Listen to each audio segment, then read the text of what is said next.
Okay, this is now tarot lesson number 7, and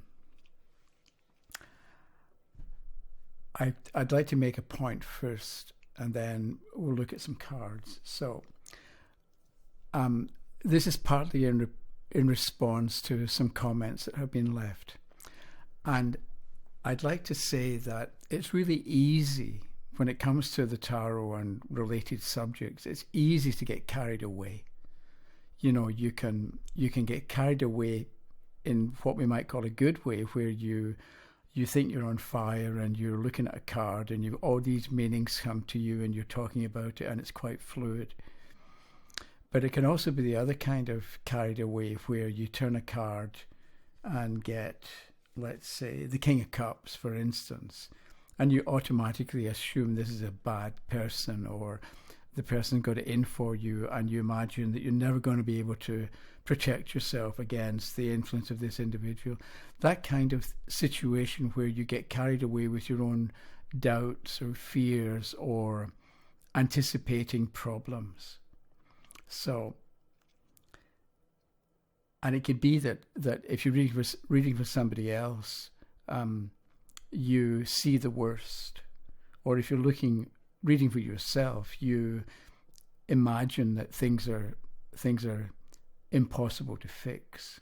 So, I'd like to talk about two antidotes to that type of excitement. So one is, and this is in reply to somebody, I can't find the comment that was left, but I think it's important with the tarot is, I think it's important that we educate ourselves. So this means that we expand our horizons in different kinds of ways. I think we need to read poetry and literature and Shakespeare and philosophy and ideas about different things. I'm going to mention Thomas Troward, Troward. Go to projectgutenberg.org and download his books for free from there. They're very interesting. But it means that when you come to look at what's going on in life for you or for anybody else, you're in a better position to make sense of it. You know more. You've got a better vocabulary, so you can describe things, because things aren't just black and white. There are shades of grey between them. And when you have a better vocabulary, or you've been introduced to ideas through literature or through poetry, you're more able to be correct in what you say, because it's not just black or white, it's somewhere in between. So that's part of it. It's important to educate ourselves. If we're not happy to read, go onto YouTube. You get videos on Greek philosophy, on Nietzsche, on all sorts of things, and you can just listen to the information, and that way you're educating yourself as well. So I think self-education is really important. The other thing is, if I can remember it, I think it's important to go one step at a time. So if we look at the Wheel of Fortune, for it, there's a card, the Wheel of Fortune, and so we think about one idea of this particular card, and it represents, maybe we say it represents change because the wheel moves around, or it represents movement. And so, or maybe we look at it, what was at the bottom is going to be at the top, or what's at the top is going to be at the bottom. So you pick one idea, and then you stop, and then you go away and do something else and come back 10 minutes later, and then you look again at your idea.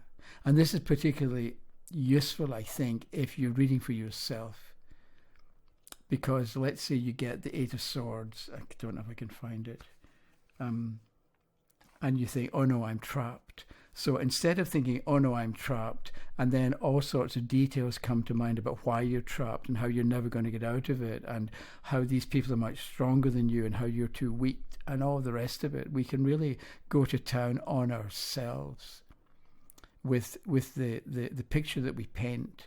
So if you get something like the Eight of Swords or the Tower reversed or something like that, Write down one idea connected with that card, and then close your notebook or close your book or go away and do something for 10 minutes or talk to somebody else, and then come back and then look at the word that you wrote down. And you'll find that you see it more clearly, or you see it better, and you're able to do something with the information rather than panic. So that's kind of how you read for yourself. You take one point and you stop, and then you go away and do something else. Then you come back and you think about that one point that you made. And if you're reading for other people, I think what we do is we go slowly, because it's tempting to turn a card or turn cards and look at them until we find, or keep looking until we find something we're comfortable with. And that means you're avoiding an awful lot of stuff. So I think what you do is you turn, let's say the question wants to know, tell me the future, and we get the Knight of Pentacles reversed. So you talk about knights being messengers, but it's upside down. So there's a delay or a glitch, or something doesn't quite work out as expected. So if you're expecting a letter or a payment or somebody to come along and give you some cash, it's going to be delayed. It's one way of looking at it. Rather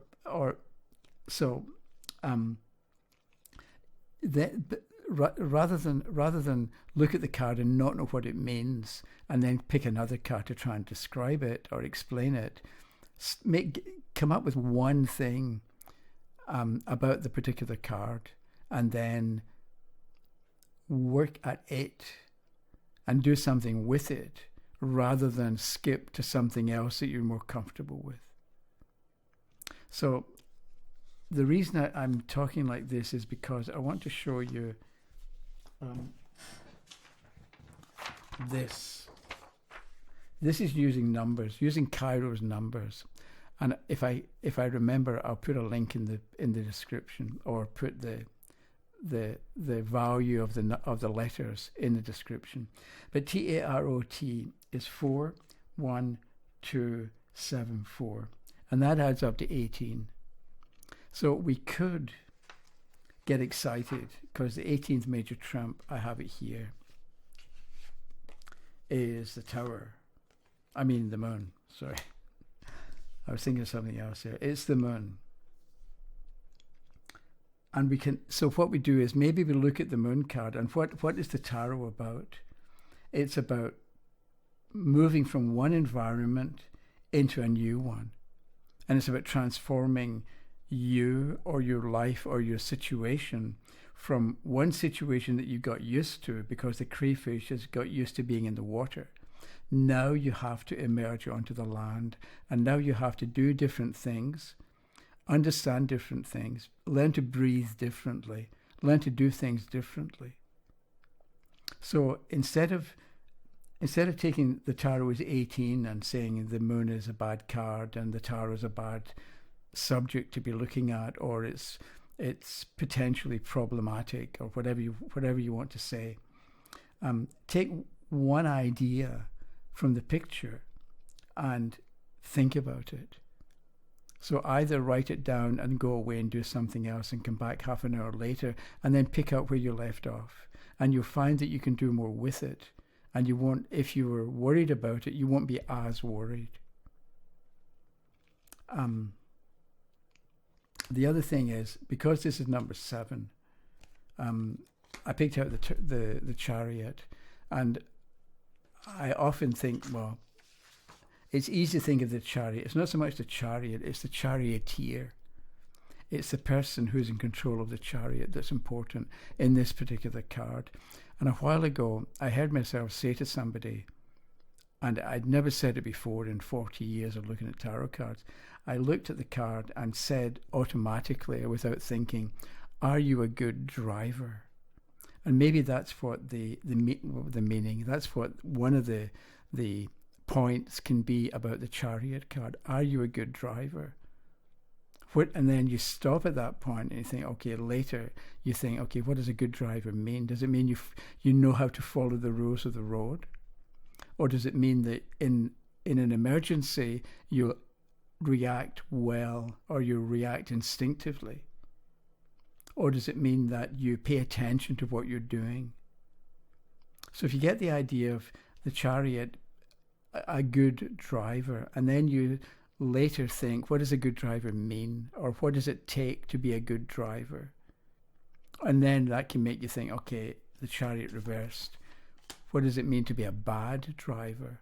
That you don't pay attention, that you're on the phone, that you're daydreaming, that you don't know where you're going, that your lane changed at the last moment, that because you weren't paying attention to what was going on around you on the road and you weren't following the signs, or do you jump red traffic lights?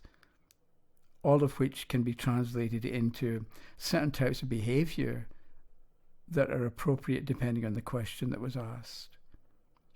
So, will I meet someone and have a good relationship? The Chariot reversed. No, because you're not paying attention. You're not looking at the person that you're attracted to or that you'd like to be attracted to, or you ignore them or you knock them off the road. So they're doing what they're doing and they're quite happy with it, but you go in and you ambush them or undermine them or in some way force them off the road, because that's what a bad driver does. So that's my thought for today, that we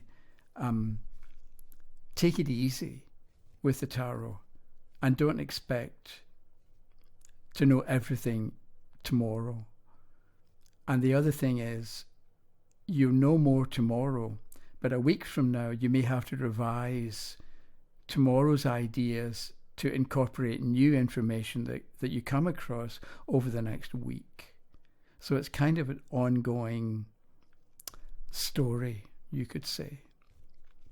Okay, thank you very much for watching. I'll be back Saturday, Sunday, Monday, Tuesday with number 8. So thanks for watching, and we'll see you again. Okay, bye-bye.